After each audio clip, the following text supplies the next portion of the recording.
Has Brian Laundrie been fooling everyone? Police now say there is zero trace of him in that Florida swamp. Do they really know if he's there? Have they wasted almost a month and millions of dollars searching for him in the wrong place? And if he's not there, then where is he? Tonight, former Navy SEAL Joel Lambert, a.k.a. TV's most hunted man, tries to help find Brian Laundrie by sharing the secrets that he's used to elude the world's best fugitive trackers. And then, are lies such a terrible thing? Especially if they help to catch bad guys. What police might be doing to see if the Laundries are lying. All straight ahead.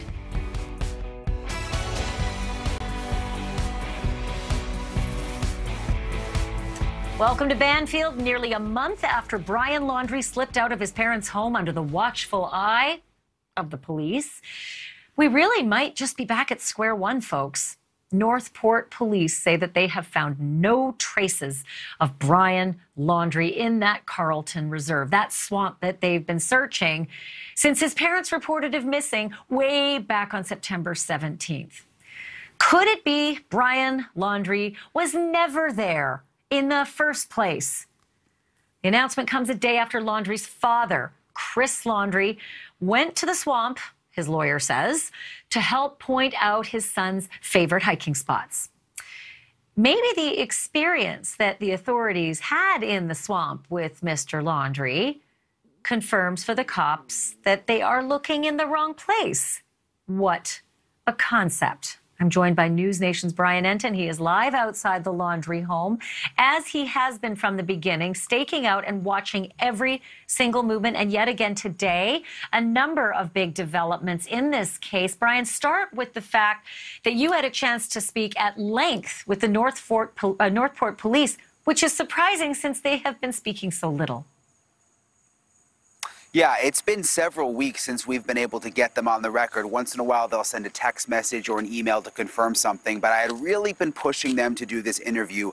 Obviously, there are things that they just can't talk about because the FBI is in charge of the investigation, but there are some things that they are able to talk about because they've been in charge, basically, of the search here in Northport. It's mostly Northport police officers doing the search, and you mentioned it. I mean, I was kind of shocked to learn today that they have not found one thing connected to Brian Laundrie. We had heard all sorts of rumors and even some reports this week. They may have found a campsite, they may have found clothes or other items. Well, today they confirmed for the first time absolutely nothing, not one trace so far of Brian Laundrie there.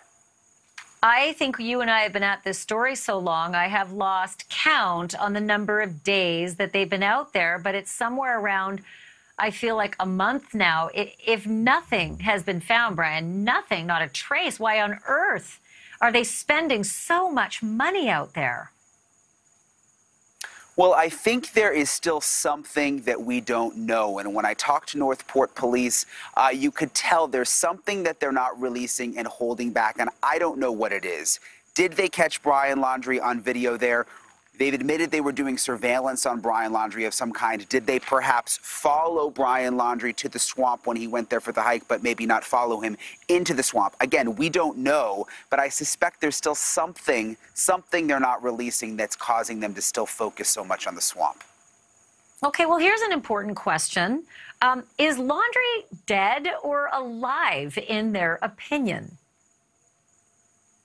That is an interesting question. I've been wondering it. You know, the experts that we've interviewed, most of them say they believe that Laundrie is still alive, but we were curious what the police think about that. Take a listen. Based on what you do know, do police believe that Brian Laundrie is still alive? It's possible. I certainly think that it would not surprise me if he is. It wouldn't surprise me if he's not. Is it 50-50 in your mind? Do you have an inkling one way or the other? I mean, I guess if we had to put odds on it, I would say that that's probably pretty close. You know, I think I don't want to. We've gotten in a little bit of an issue by thinking we knew something, you know, and I just don't know that it does any good to say, oh, I think he's alive or dead. I think it's certainly possible one way or the other.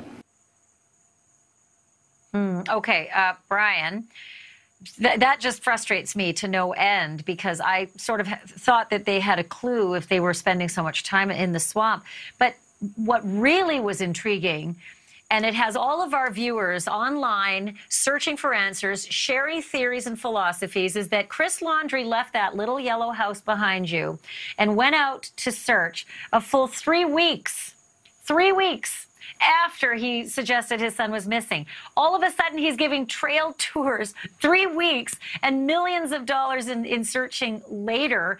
It doesn't make a lot of sense to me. And then, lo and behold, after whatever information he gave or didn't give yesterday, not one vehicle out there searching, or at least that's the last I heard, that there was no searching at all in the swamp yesterday. So whatever that man did after he drove through that barricade with his red truck sure didn't lead to a whole lot of searching today. You know, even the police today, and you know, you have to really push them to get these answers, and I get it, it's an active investigation, but at one point even Josh Taylor there said, this is odd. He used the word odd when it comes to the Laundries and their story. And you mentioned it. We were out here yesterday morning. Mr. Laundrie, Christopher Laundrie, the dad, gets in his red truck right here, bright and early in the morning, and he left, and we followed him. He went to the reserve. He parked inside in sort of a forest area that we couldn't get to. They picked him up on what's called a gator. It's like an all-terrain vehicle. There was a helicopter up. We were able to get aerials. They took him into the swamp. He got off the gator, and he was on foot most of the time. For almost 3 hours, they were walking. According to the lawyer, he was showing them places where Brian hiked. But again, no sign of Brian. And then today, to get the confirmation from police, they haven't found one single trace of him after all of this searching in the swamp. Well, maybe he's a conscientious hiker and he packs out what he packs in. I mean, the whole thing is so ridiculous. I can't even believe we're having this conversation half the time. And Brian, don't tell me now, because I can see something behind you. It's a sign. I actually know what's on the other side of it. I'm going to ask you about it a little bit later, because it's a doozy. And the story behind that sign behind you is a doozy. But I got to ask you this other important question, and that is the relationship that the police have now with, you know, Mr. Laundrie, because clearly they've, you know, spent some time together, and also Mrs. Laundrie. What do you know about that? So we learned today that the relationship is evolving, which was sort of apparent yesterday when he went out to the swamp with the police. You remember when all this started, when we started out here almost a month ago, we learned that when police went to the front door and were trying to talk to the Laundries about Gabby when she was missing at that point, the only thing that they would tell police is, here is our lawyer's cell phone number. We will not talk to you. Here is our lawyer's cell phone number. Well, that has now changed. In a sense, they are now sort of working with the police. We know that happened at the swamp. To what extent, we don't know. But listen to what police had to say about that. Do you believe the family at this point? Is there reason to not believe them? Yeah. At this point, everything that I've learned and we figured out is I don't know necessarily what to believe anymore. I think it's certainly possible that they're expressing what they know, but we'll see. I mean, this is an ongoing investigation that will continue to evolve. And, you know, I think you saw yesterday the family was out there helping in the search. I think, you know, it's a sign of them trying to work with investigators, so I hope that is, you know, the beginning to maybe more of what they know. So how interesting, Ashley, to hear him say that even he doesn't know what to believe, but it does appear they're at least giving these parents the benefit of the doubt, or at least that's what they're trying to portray publicly. You know, thank you for saying that, because honestly, when I heard the evolving business, I thought, well, that's just a euphemism for I'm not telling you nothing. Because evolving could mean they're becoming a lot more cooperative, and we're starting to get some real evidentiary information, some directional information that can lead us to a real, you know, closure in the story. It can also mean we're getting close to charging these fellers, you know, like it can really mean it's evolving to a point where we're done and we're going to take some action. Did you get a feel, or did he have a real poker face?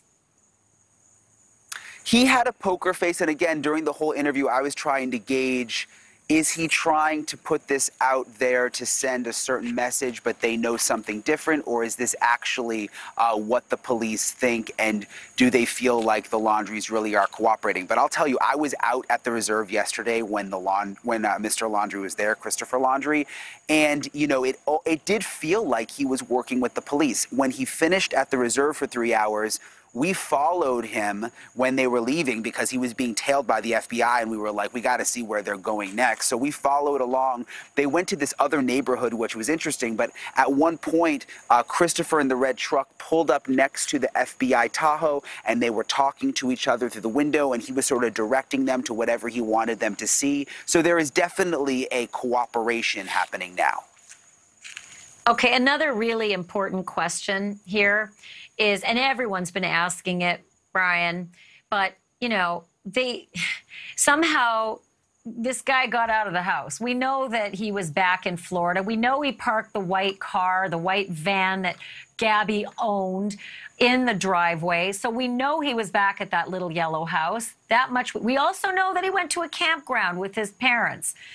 So how on earth did the police let him out of their sight? Because they knew something was fishy, right? Yeah, when I had my little notes for this interview today, the things I didn't want to forget, that was like my #1 star. Do not forget to ask, how did Brian Laundrie get away? Because I was here in the beginning, going to the press conferences every day, where I was the one who asked the question on the Thursday. To the police chief, do you know where Brian Laundrie is right now? And he said, yes, we know where he is, but I'm not going to tell the media, but we know where he is. And then it was just hours later when he was missing, and they had no idea where he was. So I asked police about that today. Was he under surveillance? I mean, did you have eyes on him? What I'll say to that is that we were doing everything within the law that we could with the facts and the circumstances that were at that time. Do you have any idea how he got away? What I'll say is that that is a consistent, something that we're working to figure out. As far as how we got away, I don't even know how to answer that. Well, what I mean is, you know, if he was staying with his parents at the house, and I was out there, there were a lot of police outside the house a lot of the time. Why didn't you see him? I didn't see him, and I was out there. Police were out there. I mean, we've heard stories. Could he have gone out a back door? Could he have, you know, run through a yard? I mean, do you have any idea? Yeah, no. I think certainly what the family has told us is that he drove out to the park and walked out into the woods. I think that is certainly on the table. So interesting to hear him say they are looking into it. Something happened here. He was under surveillance. They apparently knew where he was that entire week, but then he managed to just vanish on that Friday, Ashley. I want to add that to my big timeline. I'm going to do that the day that the police said, yes, we knew, we've got eyes on him, we know where he is, we're just not going to tell you. I want to add that to the timeline, and then I want to really digest all of that, knowing what we know now. Okay, Brian, don't go away, because when I come back after the break, I'm going to take our viewers to what's happening on the lawn behind you. Listen, we've seen protesters come to the Laundrie's house for weeks now, right, with bullhorns and, you know, all sorts of things, but the ones who showed up today and put that sign in that lawn, this is next level. Next level. When we come back after the break, we are going to take you around the front side of that sign, and you are going to find out what it says.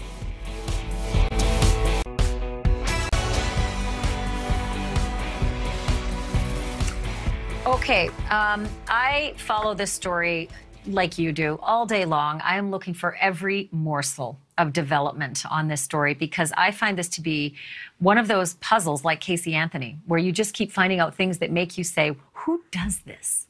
Who behaves this way, right? I think that's your outrage too, right? There's a young girl who's dead.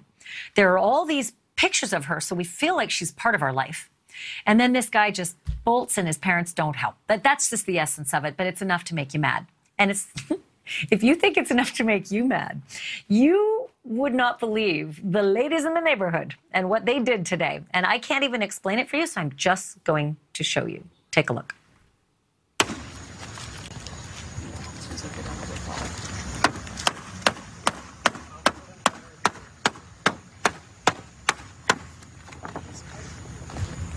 does it say?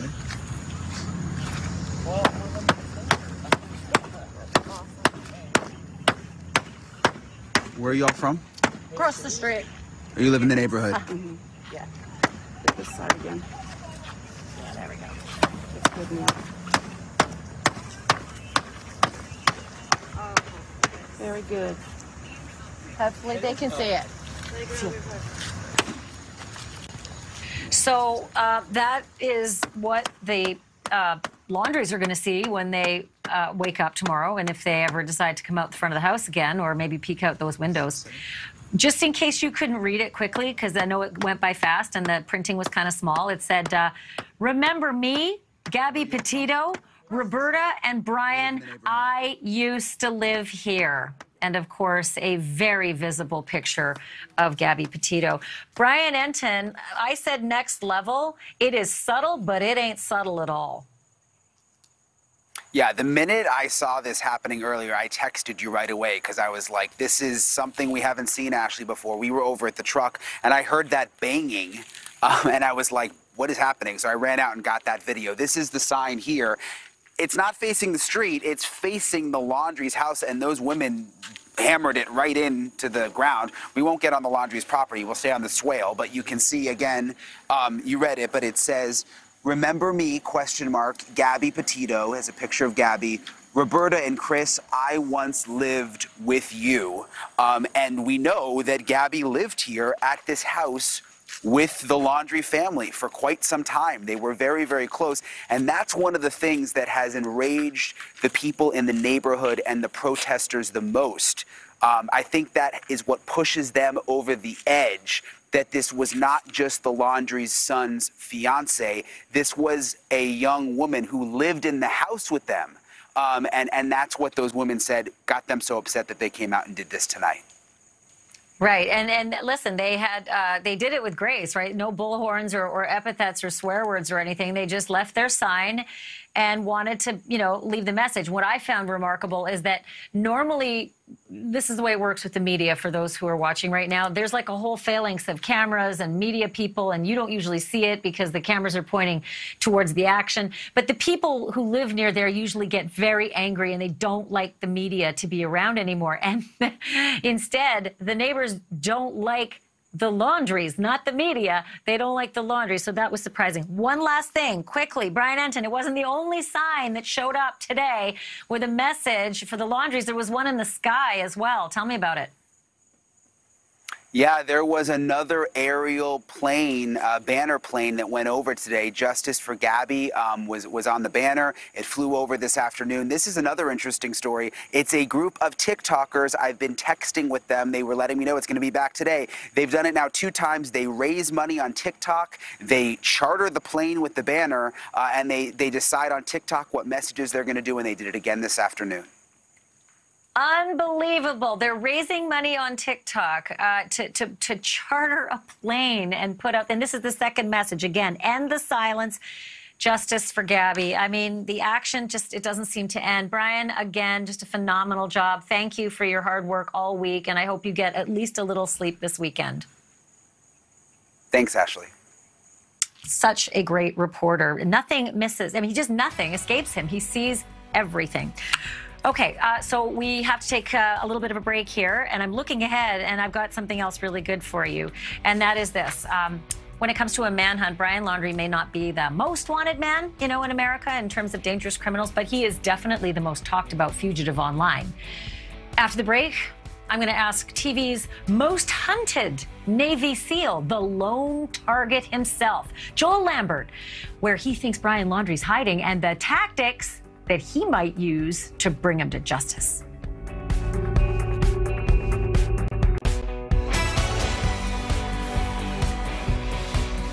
Welcome back to our special coverage of the Brian Laundrie manhunt. For many TV viewers and online followers, you know who you are. Brian Laundrie is the most wanted man in America. But the title of television's most hunted man, well, that belongs to a guy named Joel Lambert. A Navy SEAL for 10 years, Lambert was the star of the show Lone Target. In each episode, he had just 48 hours to elude the best fugitive trackers in the world, including the Korean National Police in South Korea and the U.S. Army's Phantom Recon Unit in the Arizona desert. There is nobody in the world more equipped to avoid capture for long periods of time, and so we thought who better to help find a man on the run like Brian Laundrie than the man himself, Joel Lambert. Thank you so much for being with me tonight, Joel. I just keep thinking about all the places that Brian Laundrie could be, and they've been places maybe that you have eluded capture, swamps and mountains and deserts and forests and even cities. But can you tell me which one is the easiest to get lost in and which one is the easiest to get caught in? Hi, Ashley. Thanks for having me. Well, really, the situation always is going to dictate your response, and there are a lot of advantages and disadvantages. There are always trade-offs in any situation that you're in. For instance, the jungle is a very difficult, swamps, very difficult, mind-sucking place to be, but there's abundant water, and there's generally lots of food that you can find, and it's very easy to get yourself lost and conceal a trail. Some cities are really easy to get lost in. Others, like South Korea, they've got, 5,000 CCTV cameras all over the city with facial recognition technology. So it just depends on the situation what is best. I don't know what Brian Laundrie knows, what his skill sets are, where he's comfortable. Those are the kinds of things that you need to know in order to assess where he's going to be comfortable and where he's not going to be comfortable. Sometimes I wonder, Joel, if he's watching us. I wonder, like, if he's watching TV somewhere. But then I saw an episode of you in the Florida Everglades, and you were actually really close to the people hunting you. You could even get eyes on them. I want to play that clip and ask you about it on the other side. Take a look. Okay. Out here with not a lot of activity. These guys. So again, they moved the camera up like a Christmas tree. Normally I want to keep as much distance between Hunter Force and I as I can, but I got a little friend. This is a remote-controlled robot with a manipulator arm with 5 or 6 low-light infrared cameras to reconnaissance the area, see where they're at, see how many there are, and just what I'm up against. I also need to find a way to start the hunt without giving away my position. I can see the Hunter Force. I see a lot of gear. Look like they're ready for war.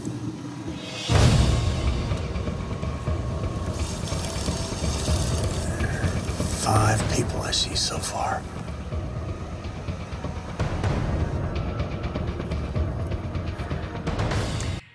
I don't know, Joel. Something tells me that you're too good at it. I don't think Brian Laundrie would dare get close to people who might be able to spot him. Well, he's not an expert. You are. What do you guess that he's doing?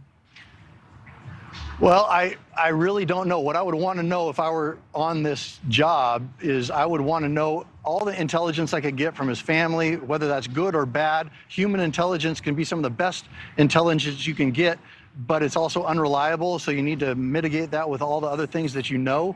So, you really need to dig in and try to read this guy's brain and see where he's going to be comfortable, what kind of skill sets he has, because people, we're animals. We take the path of least resistance. We're going to go to what is most comfortable for us. We're going to go to the easiest route.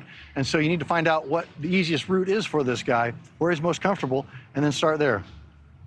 Right. Well, it's interesting you should say that because, there were witnesses. We were talking to witnesses and they were saying Appalachian Trail. We think, I think we saw him on the Appalachian Trail, and he certainly knows the Appalachian Trail. But I was fascinated to watch this episode with you when it was like sometimes, it's not always a bad thing to be spotted. And that threw me for a complete loop.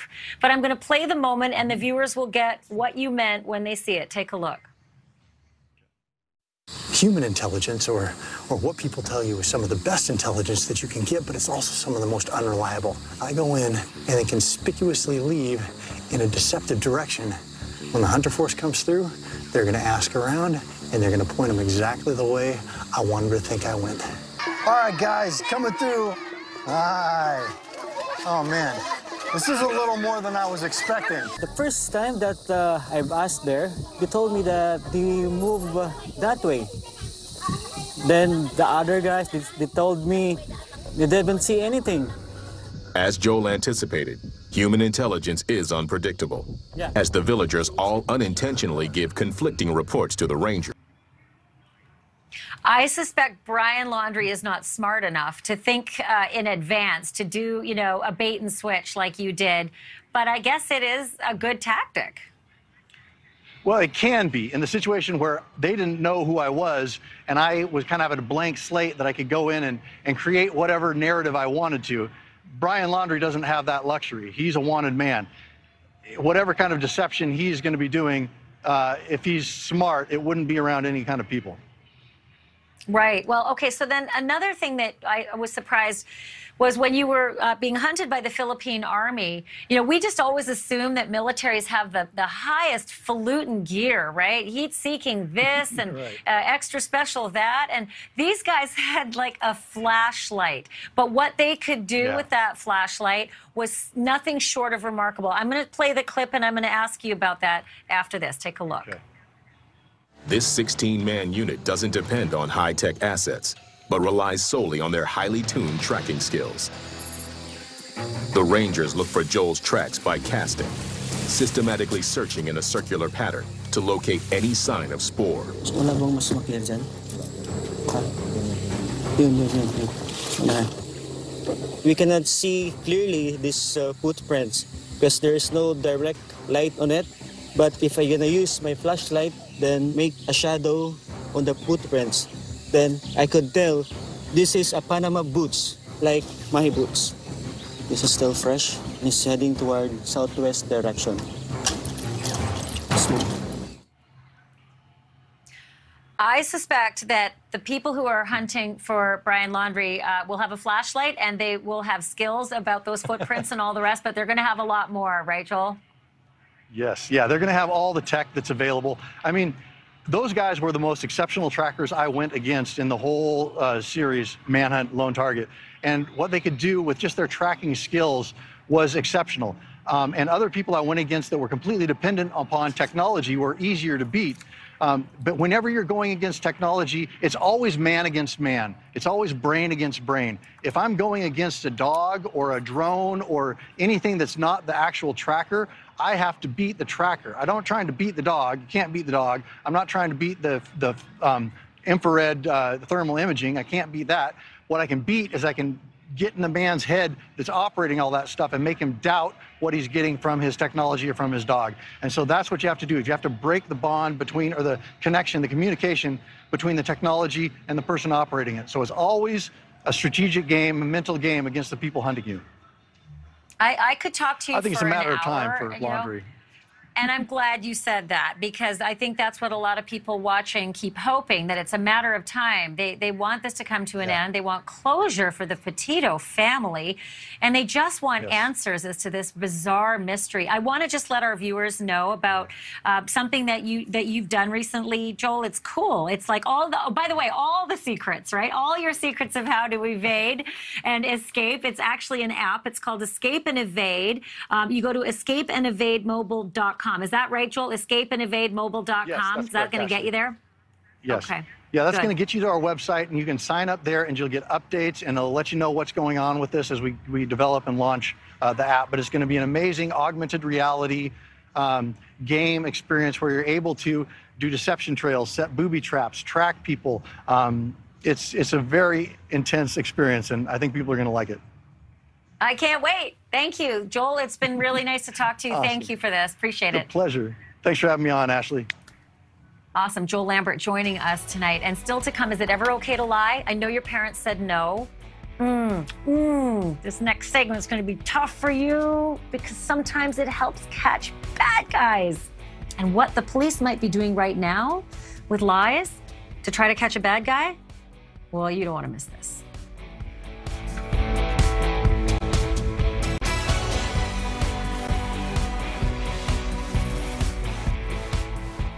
Never tell a lie.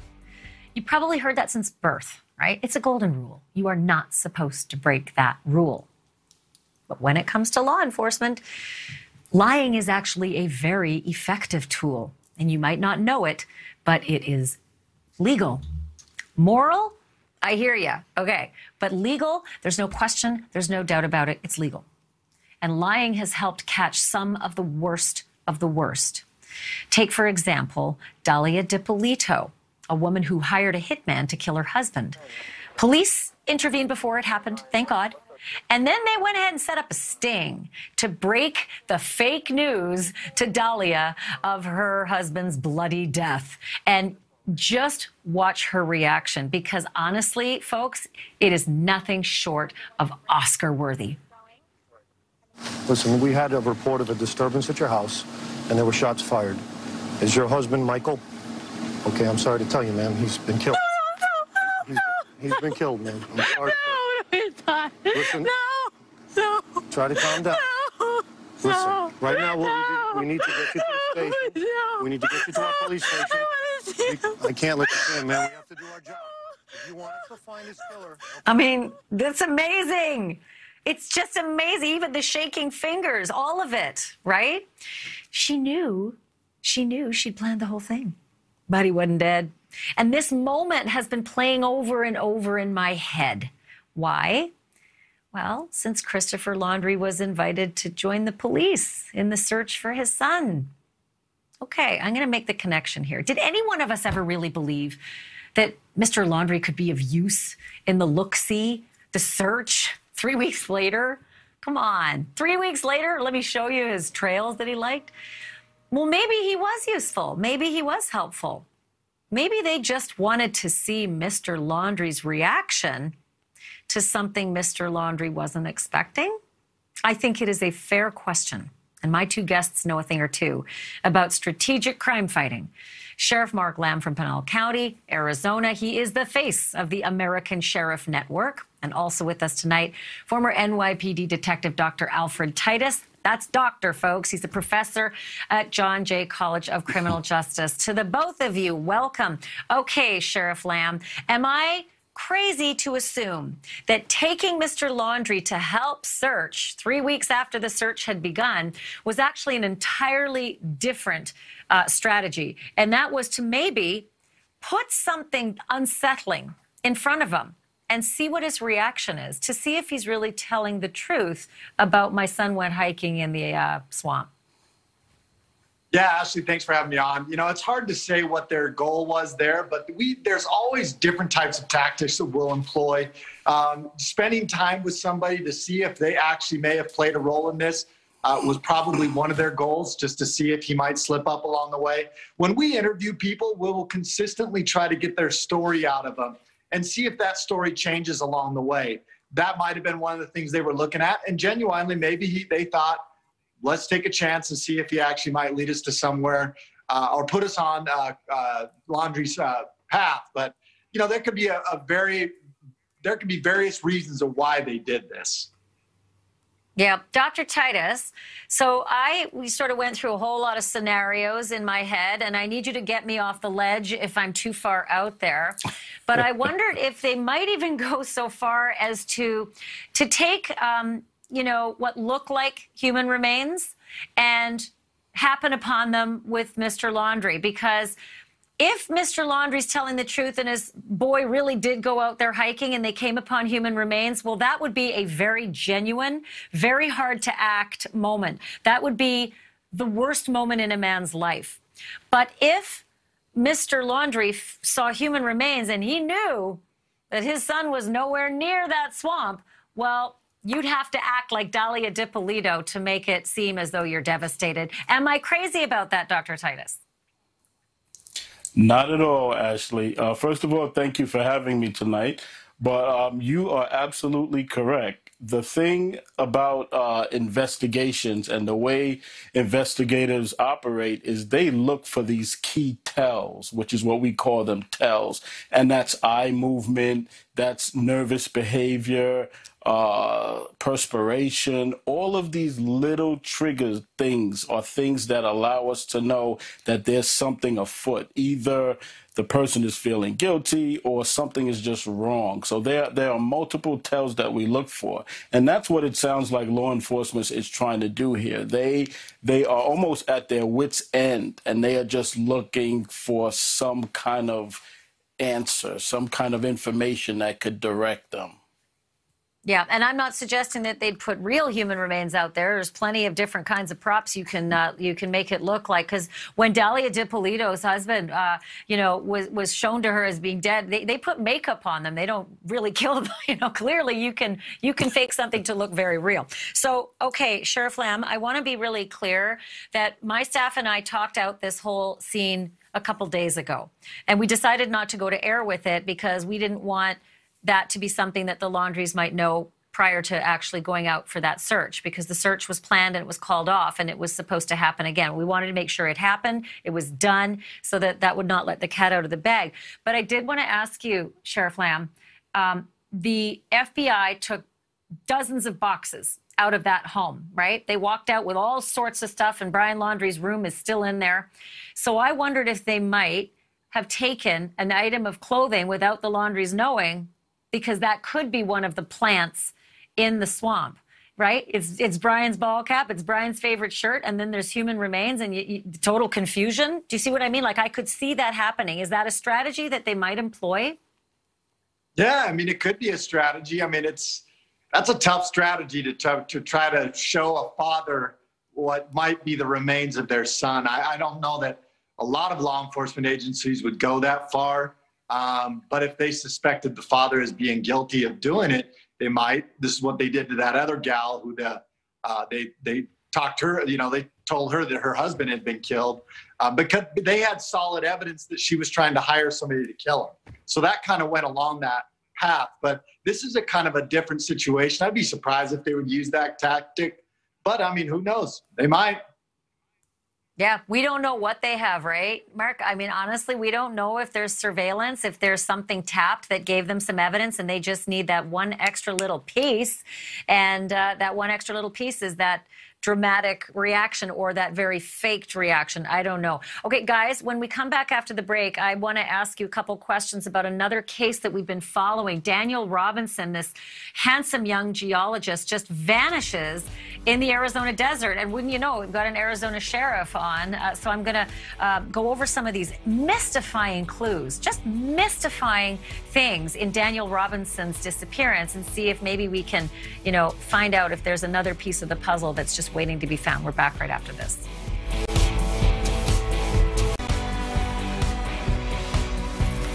So back in June, Daniel Robinson disappeared in a very strange way in the Arizona desert. You might have heard of him. He is this handsome young geologist. What it was like, I think, just 4 miles away from his work site, just vanishes. But here's the weird part.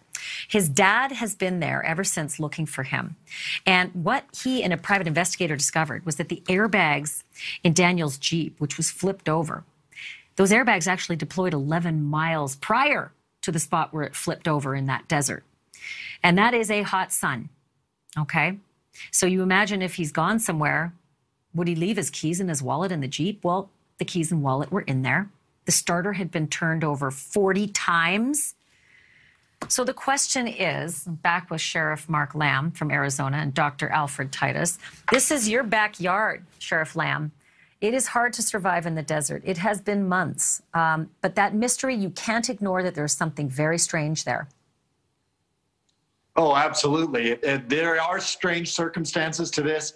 And yes, you're right. The desert is an extremely unforgiving place, especially coming out of the months that we just came out of. Very hot, very difficult to survive if you get out there. I just want to caveat this. One of the difficult things with families is it is not against the law to just disappear. And people disappear all the time. Now, there are some circumstances that make this seem very strange, which is why I'm sure that they're looking into it as heavy as they are. But we have people disappear all the time that want to disappear. And unfortunately, that's not against the law for those people to do that. So it's hard to find them or even expend a lot of resources finding them because they may just not want to be found. It's an odd story, especially just with those circumstances, the flipped Jeep, the airbags, 11 miles prior. I mean, it's crazy. So Dr. Titus, one of the things that, you could read into it because you know your business better than I do. The police have turned over a lot of their material in this investigation to the private investigator to continue his work. And I just assume that if police are turning over material, they're not looking at it as criminal anymore because they hold that stuff close to the vest if they think there's something afoot. That is correct, Ashley. When they are in the midst of a criminal investigation, they do not release information. So if the information is being released, that means that you're right. They're not looking at it as a criminal case anymore. And as possible, as the sheriff said, he may just not want to be found. And that's a possibility that has to be explored. Yeah, it's hard. You look at these pictures of a guy who just looks so successful. There he is at his geology site. Looks like he's so outdoorsy, full of life and excited. I interviewed his dad, Sheriff Lamb, and that's the PI who was out there too. He hasn't left. Like he changed states. He's been there ever since. How, as a law enforcement officer, do you handle the families that just say, "I will never let this go"? Well, I'm a dad of 5 kids. I wouldn't leave either. I would keep looking. I would hire a private investigator. I would do the things that the dad is doing. And my heart goes out to the family. We deal with search and rescue calls all the time. This seems more to me like a search and rescue call. We get 300 plus a year in my agency, and we have odd circumstances just like this. And sometimes we don't ever find the people. Most of the time we are successful. But as a father, I'm 100% on board with this dad. I'd be here until I found him as well. I hear you. As a parent, my heart broke speaking to him. I just wish them all the love and God's support. And to the two of you, thank you so much on this Friday night for being with me. I sure appreciate it. Sheriff Mark Lamb and Dr. Alfred Titus, I hope you'll come back again. Thank you, Ashley. Thank you. Thank you. All right, so one last note before we leave. We had quite a week, the Petito family has had a hell of a few weeks. And I just wanted to reiterate that this is all about Gabby Petito and her family at this point. They deserve justice and they deserve answers. And they also want to make this all have some meaning. And so to that end, Joe Petito and his family have launched the GabbyPetitoFoundation.org. It would be really nice if you, took a peek because what they want is for other missing people to be found. And they want cases like Daniel's to have more focus, attention, and fun. So there you go. Have yourself a great weekend. I'll see you right back here on Monday.